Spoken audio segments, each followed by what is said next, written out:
welcome back. We're live here at City Grow. Yep. I'm Jon. I've got Eric with us, our sales guru, here talking today about waivers. Yep.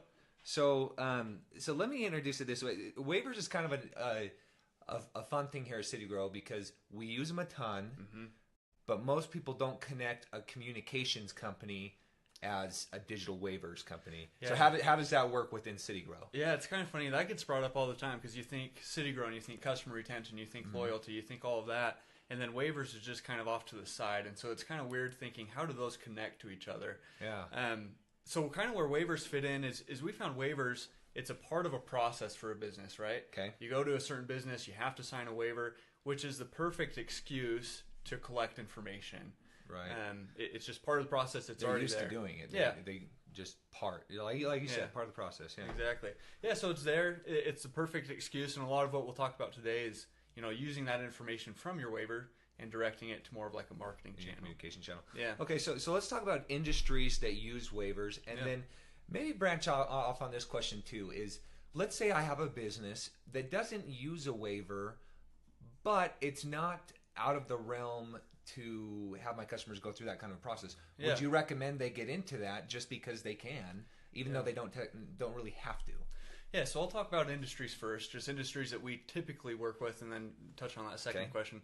Industries that usually use waivers, you've got like your go-kart racing, trampoline parks, bounce houses, gun ranges. Salons, probably. Yeah, depending on the type of salon. Tanning salons, that can be huge. Paintball, skydiving. I mean, the list goes on and on. There's all types of businesses or industries that have to use a waiver. It's just part of their process, right? As far as recommending other types of businesses, I would say if you can, go for it, just because it makes it part of the process, and then you have that excuse to collect the information from everybody. Assuming that you can get away with that. I see that kind of with salons. Some salons, they don't have to have a liability waiver necessarily, but they can easily make it part of their process. Yeah. For instance, like a new client form or like a customer intake form like that. Doesn't have to be there for like a hair salon, but they could easily make it part of their process and see the benefits from it. So to put that in perspective, let's talk about restaurants. Yeah. You usually don't sign a waiver. Yeah. The food would have to be pretty bad to require a waiver that you're going to eat there. I have seen it with wing places, like spicy wings. It's hot enough like that you have to. Yeah. Hey, I need to try one of those. Yeah, do something like that. So you can't do it there. So that's why loyalty's big on the restaurant side. I guess loyalty's big everywhere to capture data coming back. But where you can contrast like a loyalty system versus a waiver with a loyalty system. Loyalty systems are pretty optional. I go in, if I want to be a part of it, I can. For sure. So we have really good rates of people that sign up for those. But with a waiver, 100% of people come through. So just to kind of recap what you're saying. Yeah, exactly. A waiver is part of, once again, I've said this a couple of times, but it's part of the process, and 100% of people do it, like you said. So that's really the advantage of, when you're looking at turning it into a marketing channel, you're capturing info from 100% of people. It's not just the voluntary customers. Granted, part of that plays into consent, but yeah, that's the real advantage there. So I guess in theory, because we use this term waiver, that kind of denotes that you have to sign something. Yeah. You don't have to. I mean, we could, for sure, like a registration form could be part of it, or a sign-up form. Like a salon might ask you for information and not force you to sign a waiver of so liability. Like the example I shared with the salon is like a client intake form or a new client form. That's not really a waiver, but it's part questionnaire or something like that. It's part of the process, and at that point, they're getting 100% of people to fill it out. Cool. So, cool. So all right, so let's take it to the next step. Obviously, with here at City Grow, we focus on real big on collection, communication, and then convert. Yeah. So let's walk through the communication. How do you use that waiver or sign up form as a communication channel? So a couple things. First of all, making sure you're gathering information that ties into communication. Okay. Right. So on a typical liability waiver, there will be a place to put in your name, maybe like your address, and then a signature, or maybe initial boxes, right? So if you don't have anything asking for like an email address or a phone number, a communication channel, then you really can't leverage that into communication. Okay. So that's the first step, is make sure alongside like the signature and the waiver information, getting an email address or a phone number, whatever it might be. Once you collect that, gathering consent, so adding a page or a checkbox or whatever it is saying, yeah, you can send me messages. Yeah. If we can bold those words that you just said, because it would be too bad to have this great process in play where you're asking for all this data, and you look back over the years and say, man, I've collected 5,000 phone numbers.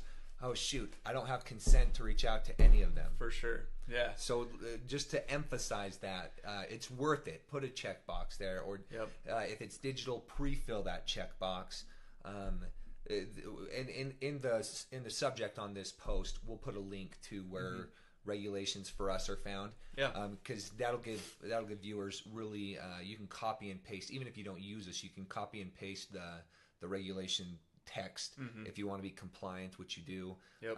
But anyway, didn't want to interrupt you, but yeah, exactly. So consent is extremely important, especially with the waiver, because 100% of people are filling it out. So you want to make sure you're being really cautious there. But yeah, gather that information, collect the information from the waiver, get consent, and then at that point you have a ton of information you can leverage and start using for your marketing. You've got, whether it's an email address, a phone number for text or email marketing, you know when they signed the waiver, so you can base some marketing things around that. There's just a ton of information. Demographics, male, female, ages. Yeah. You get a ton. All that stuff is zip code a lot of times. Like if they're putting in an address, you know where they're coming from, and so if you're sending out something last minute, you can send it within a certain zip code. Based on it. Yep. Yeah. So, man, that brings up so much you can do with just having a waiver or a process that customers go through. Yeah. Tell me this: what would you see as far as opt-in rate? So, if you have 100% of people that have to sign it, they don't have to opt in. What would you see? Yeah, that's a great question. Generally, you'll see a lower opt-in rate than any other business where it's all voluntary. So, if you tuned in a few weeks ago, we talked all about like text marketing and how to optimize that. With the Citigrow platform, we usually see 60 to 80% opt-in rate, and that's if they're using it for like loyalty and rewards programs where it's voluntary. If you're doing it where it's 100% of people have to put their information in, that number drops. Usually it's 20 to 40%, just depending. But the advantage you have is you have way more people signing up. So even though it's 20 to 40%, there's still a high number in there. People opt in. Here's an example. We started working with a gun range about 3 months ago. Okay. They had, I looked at it this morning actually, they have 15,000 people in their database. 15,000 people that have come through in the last 3 months. They've signed a liability waiver. Now their opt-in rate is lower. It's like 30% or something like that. But that's still 4,000 or whatever the number is. It's still a high number of people. So yeah, the opt-in rate percentage is lower, but the number of people have a lot more people coming in the funnel. Exactly. A ton more people entering the funnel. Yeah. Cool. Well, so I just have a couple more questions, and then a reminder to anyone that's watching, you're more than welcome. You might see me looking over here a little bit. I'm trying to kind of see what questions are coming in. Please throw them in there. So one question that led me to is there anything that you can do to encourage more opt-in rates? Like, how does it tie in with incentives? So it goes back to some of the core things that we do. So incentives with customer rewards programs, loyalty programs, you can actually tie that directly into your waiver as well. Okay. And so you could add all sorts of incentives, like opt in for messages once a month, or opt in for specials or discounts. Depending on the industry, that kind of changes what the incentive is. And probably the form if you have it like on a paper form versus a digital one. On paper, you may want to not tie yourself to a specific offer, but you could give them a reason why they want to opt in. For sure. Like you'll be the first to know about specials or new products or something like that. Yeah, I've seen a lot of places, and I'm thinking gun range specifically, but like if they're using paper, it'll say join our exclusive VIP club for the latest deals or something like that. And then you can tie that back to, different sales you have going on. Or some people do preferred pricing if you're a part of their VIP club or whatever, which assumes that you get texts and emails, that kind of thing. Yep. Cool. And then here's another question I have. So there's some businesses that'll use waivers just as the sign up, and you only have to go through it once. Yeah. Versus some that make you kind of re-verify every time you come in. Gotcha. Why would one be better than the other there? It's all based on your personal preference. signing once or signing every single time. The advantage of having them sign every time is you get more data for the marketing that you can use. Like every check-in, exactly. you can track that data. Yeah, instead of just knowing the first time that they filled out that waiver, now you know every time they're coming back, so you can start creating marketing messages around that. Well, and if the system allows, you could even ask more questions later rather than it being a 2-hour sign-up process today. For sure. Let's get the nitty-gritty today, and then next time we'll ask you, have you followed us on Facebook? Or you can build upon it every time. I've worked with a few clients that have done just that, where the third time they come in, they ask these questions, fifth, sixth, seventh, and so the more loyal they become to the business, the more information you get from that customer. So yeah, that's a great point to bring up. Cool. Well, let's go to just the one or two questions that we have here. Okay. So this one's more specific about, I think, technology that we use. Do iPad minis work with waivers, or do they need bigger iPads? So in answer to the question, yes, they work, but it's kind of personal preference, and I have obviously my opinion on it. You could get away with using an iPad mini. The biggest challenge you'll see is the fine print and how hard it might be for a customer to read that and to fill out the waiver. So I generally recommend a full-size iPad for that primary reason. But yeah, it could work on either one. Yeah, and that's more specific to our system, the City Growth system. There's also the capabilities of people to sign in before they came in, like pre-sign in with mobile, that kind of stuff. Yeah. Cut the line down a little bit. For sure. Yep. Okay, let's see. From Brea, is there a way to include customer medical info on digital waivers in case of emergency? So maybe talk a little bit about that kind of thing, which might even get into the HIPAA compliance type stuff. So assuming I'm understanding this question correctly, so we have a lot of clients using our platform where one of the fields says emergency contact info, name and contact information. So yeah, you could do that. As far as security and being HIPAA compliant, our network is secure, and so all the information would be secure in the way that it needs to be there. In a general purpose information, that's one thing that, especially if you're in the medical field, you'll really want to understand is HIPAA compliance. Obviously, you're not sending out communication about personal information. You want to be sensitive to what you're sending out and make sure you are compliant. For sure. But there still is a lot of stuff you can send out that has nothing to do with personal health information and things like that. Cool. I just want to make sure I haven't missed anything in here. Scott, how do you manage the cost of sending out emails or text messages? And that's a good point, specifically because a lot of the messages that come in from waivers are automated, which tend to send a lot lower than just blasting everyone. Yeah. But maybe touch on Scott's comment with any insights you have of just managing that cost of not oversending or not getting too outrageous with costs on that. So you talked a little bit about automated messages and just kind of managing that. I think that plays a big part in managing those costs.